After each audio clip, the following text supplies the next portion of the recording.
week we are doing something exciting, chemical reactions. So what is a chemical reaction, Miss Mary? Very scientific terms. It is the combination of two reactants to form an entirely new product, and the bonds are broken and entirely new bonds are created. Very exciting. Yes, very exciting. What are some examples in our everyday lives of chemical reactions? Okay, so I'm thinking about a garbage can lid that's made out of steel. Right. And if you leave it outside and it gets wet, it's rusty. And so it's formed from the steel with the water, and it makes rust. A third component that is entirely different. And another example of something that I didn't even realize is a chemical reaction, which is baking. So you're taking these ingredients like flour, butter, sugar, eggs, all those kinds of yummies, and then you're adding a heat component to it, which is the oven, and creating an entirely new thing, which is a cake or yummy cookies or pie. Any of those will do for me. So yeah, that's another example. So you want to get started? I do. Okay. So our first experiment today is called the egg and vinegar experiment. And I bet you that the materials that we need are eggs and vinegar. You are so smart, Miss Mary. Okay. And a glass, actually. Oh yeah, and a glass. We need something to put the egg in. Yes.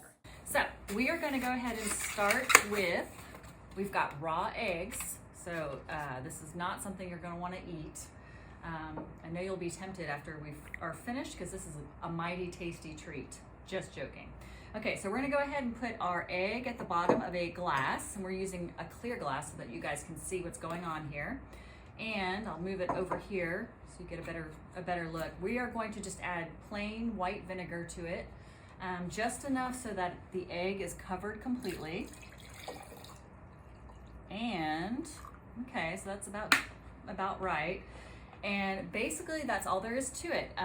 At this point, if you get a little bit closer, you can probably already see that there's little bubbles forming on the egg, and that is the chemical reaction between the vinegar, which is an acid, and the outside shell of the egg, which is called calcium carbonate. And those two are reacting together to creating carbon dioxide, which is the bubbles, and those are going to gradually eat away at the hard shell of the egg until eventually it disappears completely, and you're left with a bouncy egg. Are you guys ready to see?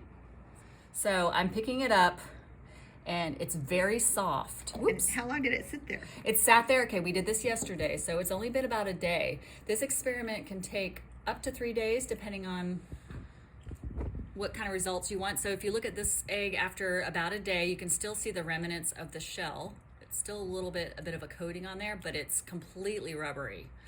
And then we're gonna bounce this really gently. Yeah. Right? So you can see it's bouncing.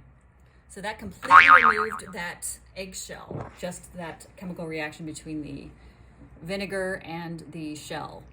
So for our next experiment, we're going to do dancing raisins. Is there gonna be dancing involved? Let's hope. I like dancing.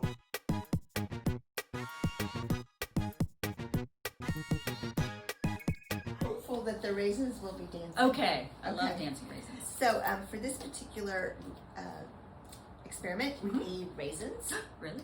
And we need some soda. We have 2 little cans of clear soda. You want to use clear so you can actually see the raisins dance. So this is 7-Up, and then just a jar. Okay, so the first thing I'm going to do is I'm going to open up the soda and pour it into the glass. And I'm going to put a little bit more soda in. Look at all of those bubbles. And then I'm going to drop some raisins into the jar. Maybe put a little bit more in there. See. So you can see all of those little bubbles on the surface. Yes. And what's happening is the acid in the soda is reacting to form carbon dioxide, and the carbon dioxide bubbles, if you can see, are getting all stuck on the surface of the raisins.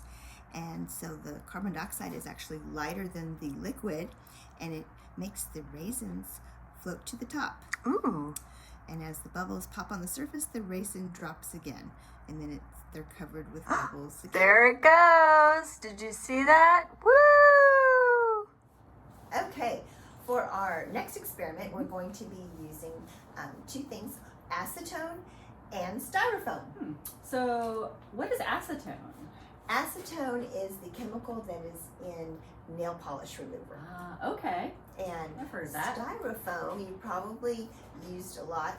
They have cups and plates are made out of styrofoam, but the scientific name is Polystyrene. polystyrene, and polystyrene is a polymer. We And love polymers. Yes. Polymers are long molecules, like chain molecules. It's like a chain. It's like a chain. I'm going to go ahead and hold the cup and pour in the acetone and see what happens. Oh! Oh my gosh. You guys see?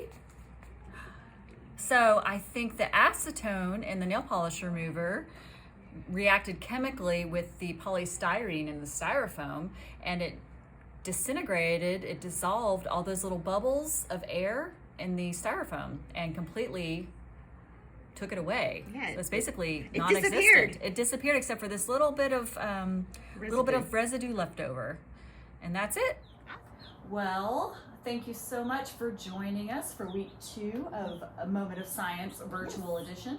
And we have some friends, some chicken friends, We sure do. that are going to wish you a happy week. And they enjoyed the science experiments. They did. They learned a lot. They told did. me. Yes, all about chemical reactions. That's right. So they're saying goodbye, and we'll see you next time. Bye.